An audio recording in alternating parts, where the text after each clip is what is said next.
নমস্কার বন্ধুরা, আমি তোমাদের রঞ্জীব স্যার। আজকে তোমাদের CC5 অর্থাৎ ফোর্থ সেমিস্টারের CC5 ইউরোপের ইতিহাস, যারা জেনারেল হিস্ট্রি, তাদের লাস্ট মিনিট সাজেশান নিয়ে এসেছি।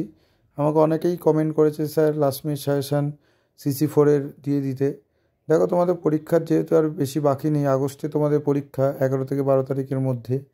তোমরা এখন থেকে এই কোশ্চেনগুলো করো, তোমরা 100% কমন পাবে। যেমন দেখো, প্রতি 10 মার্কস এবং 15 মার্কস দুটোতেই কমন পাবে। প্রতি সংস্কার আন্দোলন বলতে কী বোঝো, এর কার্যাবলী আলোচনা করো।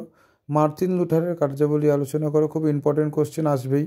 ষষ্ঠদশ শতকের মুদ্রণ বিপ্লবের কারণ, ইহা পশ্চিম ইউরোপের অর্থনীতি কীভাবে প্রভাবিত করেছে।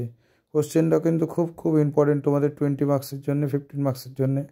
নিকোলো ম্যাকিয়াভেলির মানবতাবাদী রাজনীতি, ঠিক আছে, মানবতাবাদী রাজনীতি যেটা আছে, হ্যাঁ, সমাজতান্ত্রিক রাষ্ট্র ব্যবস্থার বৈশিষ্ট্য, আঞ্চলিক বৈচিত্র্য।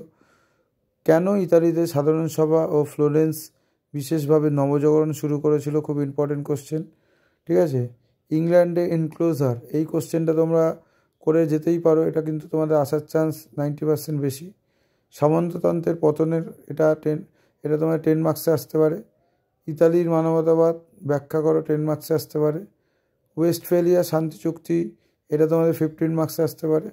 ইতালিয়ান নবজাগরণের গুরুত্ব আলোচনা করো, এটা তোমাদের 10 মার্কসে আসতে পারে। পঞ্চদশ ও ষোড়শ শতকে ইউরোপের অর্থনীতির বৈশিষ্ট্যগুলি আলোচনা করো, এটা তোমাদের 15 মার্কসে আসতে পারে। ইংল্যান্ডের নবরাজতন্ত্র বলতে কী বোঝো, এটা তোমাদের 10 মার্কসে আসতে পারে। এখন থেকে তোমরা এই কোশ্চেনগুলো করে যাও, তোমরা 100% কমন পাবে। আমার দীর্ঘ 15 বছরের অভিজ্ঞতায় বলছি। নতুন বিশ্ব আবিষ্কারের পেছনে অনুপ্রেরণাগুলি কী কী, কোশ্চেনটা ইম্পর্টেন্ট কোশ্চেন। ইউরোপের শিল্প স্থাপত্যে রেনেসাঁসের মানবতাবাদ আলোচনা করো, ঠিক আছে। এই কোশ্চেন, লাস্ট দুটো কোশ্চেন তোমরা করো। এছাড়া তোমাদের ফোর্থ সেমিস্টারে অল সাজেশান আছে। কারো PDF লাগলে হোয়াটসঅ্যাপে যোগাযোগ করো।